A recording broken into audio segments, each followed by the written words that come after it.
Assalamu alaikum students. In previous lecture, we cleared the concepts of real numbers, rational numbers, natural numbers, whole numbers, integers, terminating fraction, non-terminating fraction and irrational numbers. Now we will start exercise 2.1. Exercise 2.1 का question number 1, 2, 3 मैंने आप लोगों को खुद करने के लिए दिया था. जिन्होंने कर लिया वेल एंड गुड, और जिन्होंने नहीं किया उनके लिए मैं दोबारा करवा रही हूँ. क्वेश्चन नंबर 1 है identify which of the following are rational and irrational numbers. आपने आइडेंटिफाई करना है इनमें से कौन सा रैशनल है कौन सा इरैशनल है. जो मैंने आपको पीछे कॉन्सेप्ट दिए हैं रैशनल और इरैशनल को, उनको माइंड में रख के आपने ये एक्सरसाइज सॉल्व करनी है. पहला है √3.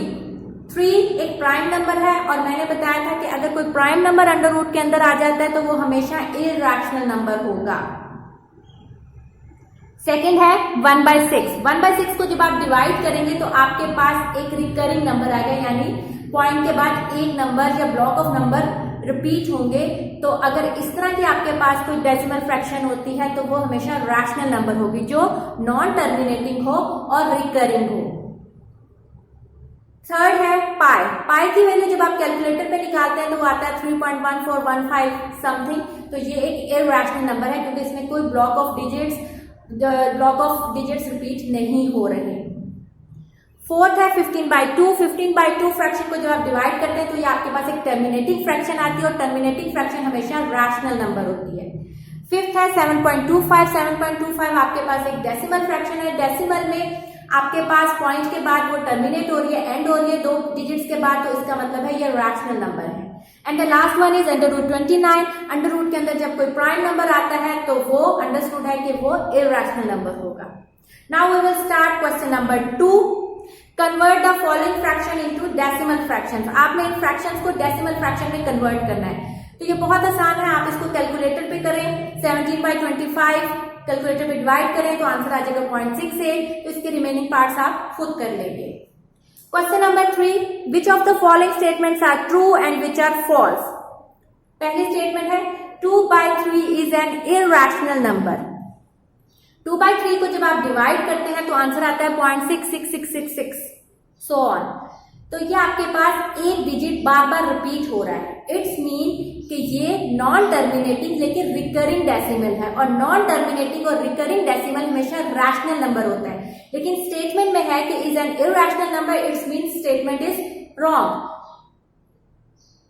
सेकंड है pi is an irrational number. Pi एक इरैशनल नंबर है. अभी मैंने बताया कि कैलकुलेटर में इसकी वैल्यू फाइंड आउट करें तो ये इरैशनल नंबर आती है, यानी पॉइंट के बाद खत्म नहीं होती, यानी नॉन टर्मिनेटिंग फ्रैक्शन है और रिकरिंग भी नहीं है, यानी नॉन रिकरिंग फ्रैक्शन है. और नॉन टर्मिनेटिंग और नॉन रिकरिंग फ्रैक्शन को हम इरैशनल नंबर कहते हैं. इसलिए पाई एक इरैशनल नंबर है. So this statement is true. Third one is 1/9 is a terminating fraction. 1/9 को जब आप डिवाइड करते हैं तो आपके पास आता है 0.111111 रिपीट हो रहा है बार बार, यानी ये एक रिकरिंग फ्रैक्शन है, नॉन टर्मिनेटिंग और रिकरिंग फ्रैक्शन. लेकिन उसने आपको कहा है कि ये टर्मिनेटिंग फ्रैक्शन है, तो ये टर्मिनेटिंग फ्रैक्शन नहीं है, ये नॉन टर्मिनेटिंग है. ये चलती जाएगी 0.1111 आपके कैलकुलेटर पे. इसलिए ये स्टेटमेंट भी फॉल्स है क्योंकि उसने कहा कि ये टर्मिनेटिंग फ्रैक्शन है, ये टर्मिनेटिंग फ्रैक्शन नहीं है. फोर्थ है 3/4 इज ए टर्मिनेटिंग फ्रैक्शन. 3/4 को जब आप डिवाइड करेंगे तो आंसर आएगा 0.75. ये टर्मिनेटिंग फ्रैक्शन है. So this statement is true. Last part 4/5 is a recurring fraction.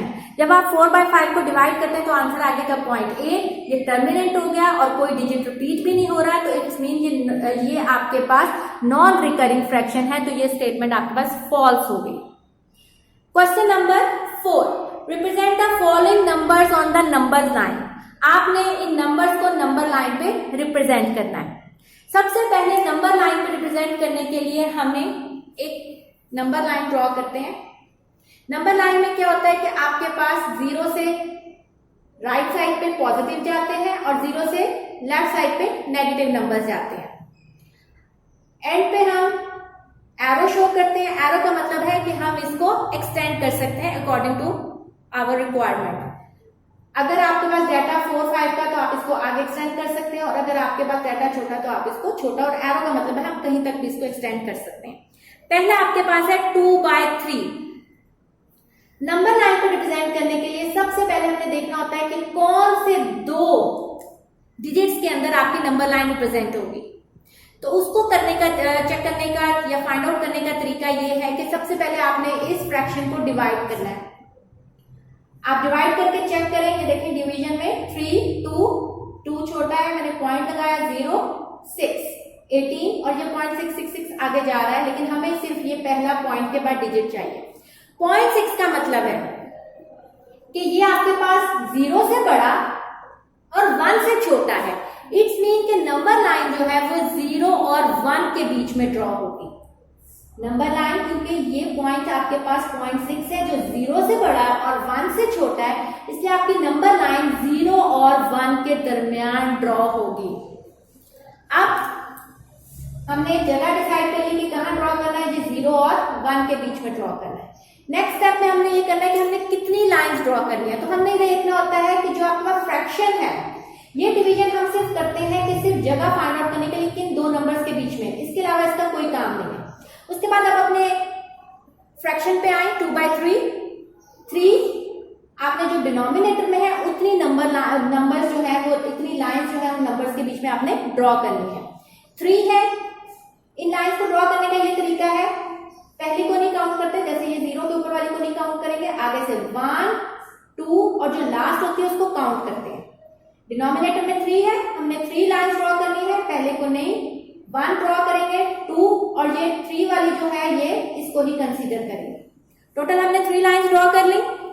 अब नंबर लाइन किसके ऊपर आएगी, इस नंबर को, नंबर लाइन पे हम किस नंबर पर रिप्रेजेंट करेंगे उसको हम देखेंगे न्यूमरेटर से। न्यूमरेटर में देखिए आपके पास है 2 का मतलब है, अब जो आपने ये टोटल 3 लाइंस ड्रॉ की हैं, इसमें से सेकेंड वाली जो है वो आपका रिक्वायर्ड नंबर है नंबर लाइन के ऊपर, यानी 2 वाली लाइन 3 में से वो आपका रिक्वायर्ड नंबर है नंबर लाइन के ऊपर। तो हम काउंट करते हैं 1, 2, तो ये आपके पास रिक्वायर्ड पॉइंट है नंबर लाइन के ऊपर। डिनोमिनेटर से हम total number of lines draw करते हैं और न्यूमरेटर से हम उस पॉइंट को रिप्रेजेंट करते हैं जिसके ऊपर आपका वो वाला पॉइंट उस नंबर लाइन के ऊपर आता है।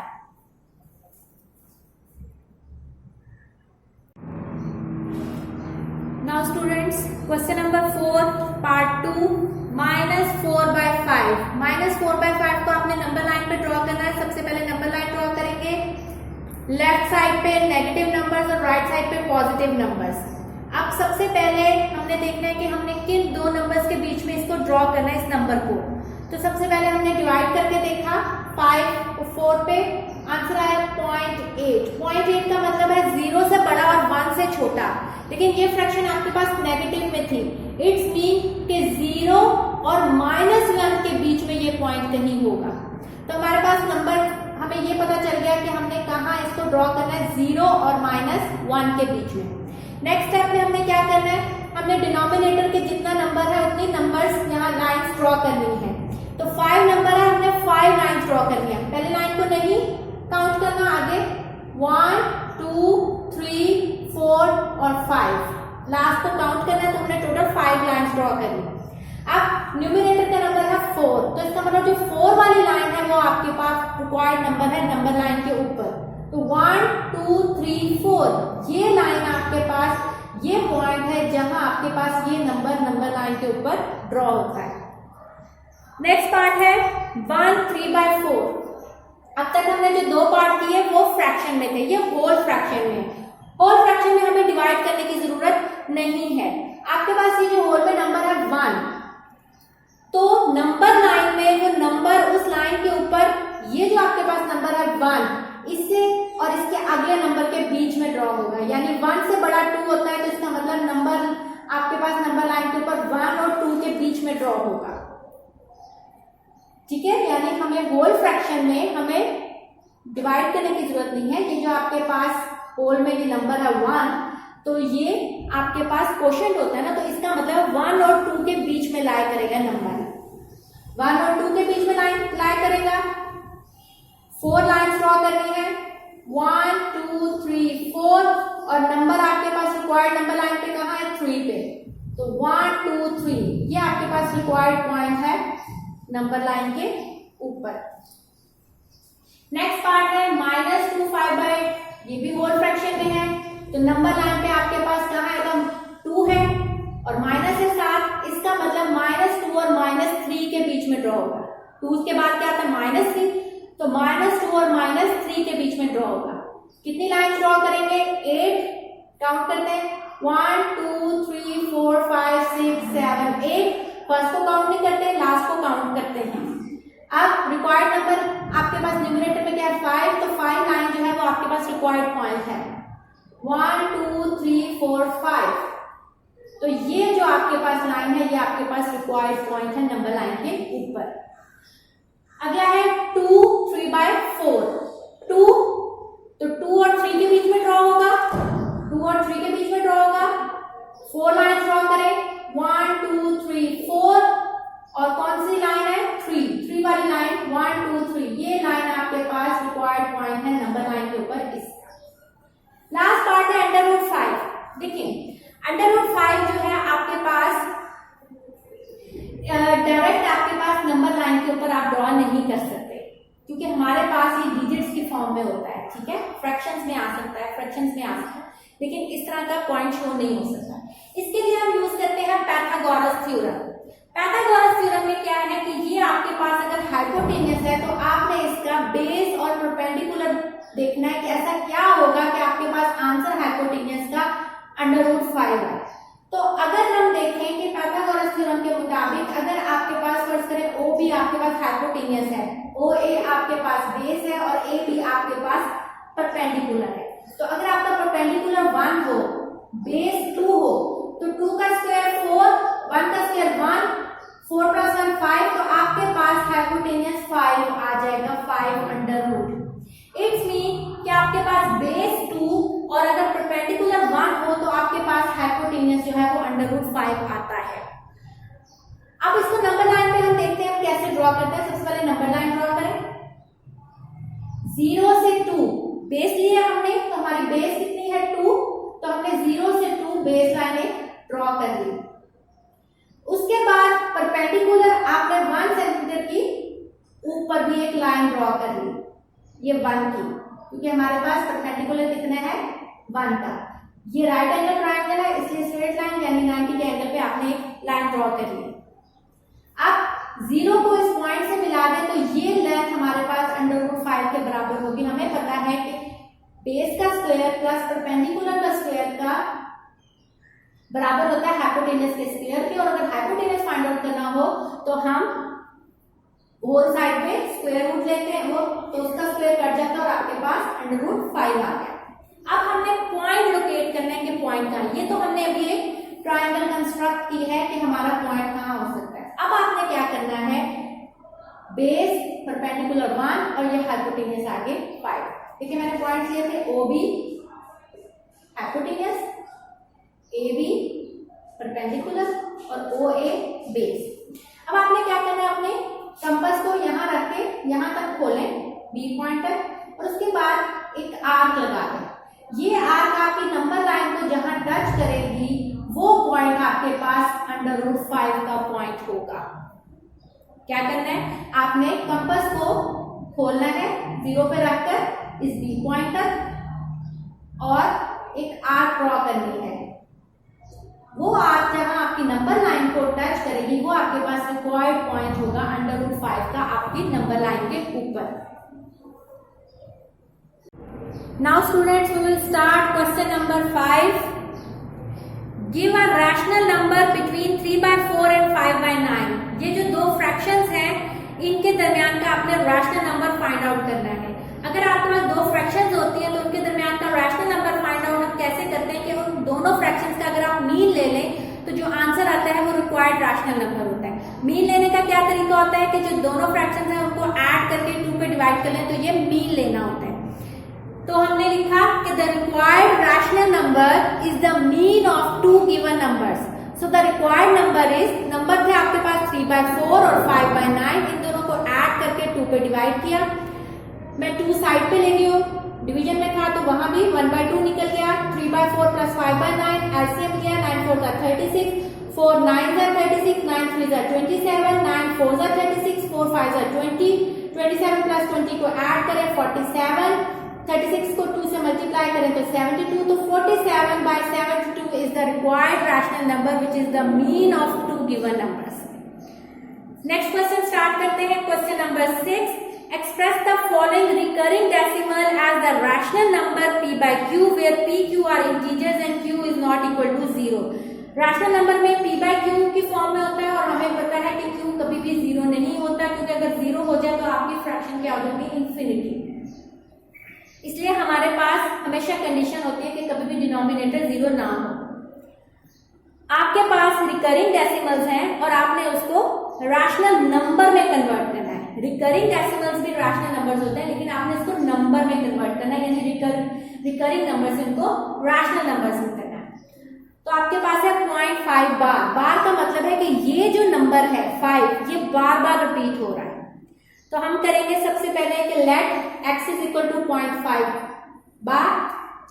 5 बार का मतलब है 0.555, डॉट का मतलब है कि ये आगे चलता जा रहा है. अब इसको मैंने इक्वेशन 1 का नाम दिया. सबसे पहले हमने क्या किया, 0.5 बार से हमने थोड़े से डिजिट्स निकाल के 0.55 करके लिख दिया, उसको लेट x किया. फिर हमने देखें पॉइंट्स के बाद एक नंबर रिपीट हो रहा है, तो अगर हम इसको 10 से मल्टीप्लाई करें तो ये जो नंबर है ये पॉइंट से पहले आ जाएगा. तो मैंने और आप एक साइड पे अगर कोई ऑपरेशन करते हैं तो वो सेम ऑपरेशन आपको दूसरी साइड पे भी करना पड़ता है. तो अगर आपने इसके पॉइंट से पहले ये वाला नंबर लाना है तो इसको हमें 10 से मल्टीप्लाई करना पड़ेगा. तो हमने लिखा multiply both sides by 10 we get 10. इधर से भी मल्टीप्लाई किया, इधर से भी मल्टीप्लाई किया. जब आपने मल्टीप्लाई किया तो आपका आंसर आ गया 5.55. अब ये नंबर हमारे पास शुरू में आ गया. इसको हमने इक्वेशन 2 का नाम दे दिया. अब आपने सब्ट्रैक्ट करना है इक्वेशन 1 और 2 को. इक्वेशन 1 और 2 को जब आप सब्ट्रैक्ट करेंगे तो क्या आ जाएगा, 10x माइनस x 9x और 5.555 में से 0.555 माइनस करेंगे तो आ जाएगा 5. कोशिश करें कि पॉइंट के बाद दोनों की वैल्यू सेम हो. डॉट का मतलब है आप कम ज्यादा कर सकते हैं, लेकिन अगर आप पॉइंट के बाद सेम नंबर ऑफ वैल्यूज लेंगे तो आपका आंसर एक फॉर्म में आएगा, पॉइंट की फॉर्म में नहीं आएगा. यानी यहाँ पॉइंट के बाद 3 वैल्यूज है तो यहाँ भी पॉइंट के बाद 3 वैल्यूज को आपस में सब्ट्रैक्ट करेंगे तो आंसर 5 आ जाएगा. हमें x चाहिए था, x इधर रहने दें, 9 यहाँ मल्टीप्लाई हो रहा है, यहाँ आके डिवाइड हो जाएगा. तो ये देखिए आपके पास एक रिकरिंग डेसिमल जो है वो एक रैशनल नंबर में कन्वर्ट हो.